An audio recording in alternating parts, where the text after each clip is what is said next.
Le gendarme du nucléaire sermonne, l'Iran riposte.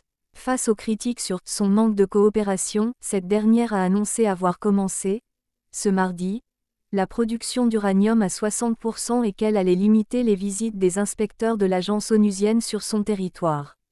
20 minutes fait le point avec Héloïse Fayet, chercheuse spécialiste des doctrines de prolifération nucléaire.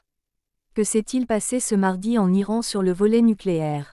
Jeudi 17 novembre, l'AIEA a pris une résolution contre le pays perse, lui reprochant son manque de coopération en matière nucléaire.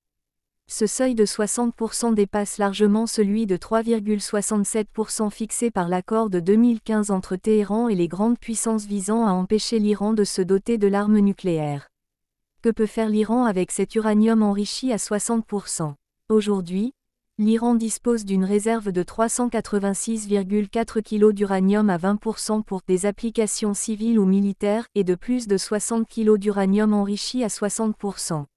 Avec leurs provisions, les Iraniens peuvent constituer une tête de bombe ou de missile nucléaire.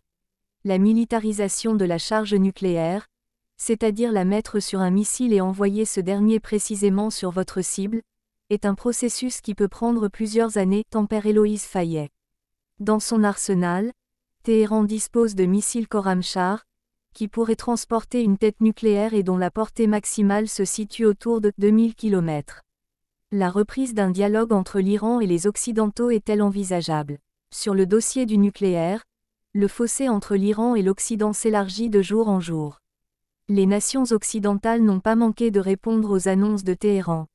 La décision de l'Iran d'accroître sa production d'uranium hautement enrichi sur le site d'enrichissement souterrain de Fordo est particulièrement préoccupante, ont condamné mardi Londres, Paris et Berlin.